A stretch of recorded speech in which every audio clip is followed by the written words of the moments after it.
السلام علیکم نحمدہ ونصلی ونسلم علی رسولہ الکریم۔ کیا شرمگاہ کو چھونے سے وضو ٹوٹ جاتا ہے؟ بہت سے لوگ یہ سوال پوچھتے ہیں۔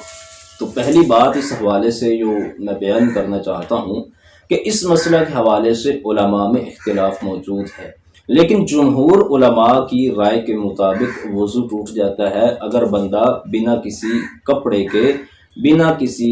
حائل چیز کے شرمگاہ کو چھو لیتا ہے تو پھر وضو کرنا چاہیے۔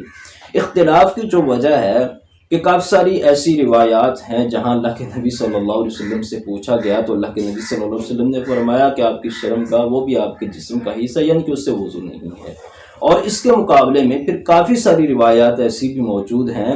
جہاں شرمگاہ کو چھونے سے اللہ کے نبی صلی اللہ علیہ وآلہ وسلم نے وضو کرنے کا حکم دیا ہے۔ لیکن ساری روایات کو سامنے رکھتے ہوئے جو ہمیں مسئلہ سمجھ آتا ہے کہ اگر بندہ شرمگاہ کو بنا کسی کپڑے کے، بنا کسی پردے کے، بنا کسی حائل کوئی چیز کے چھوتا ہے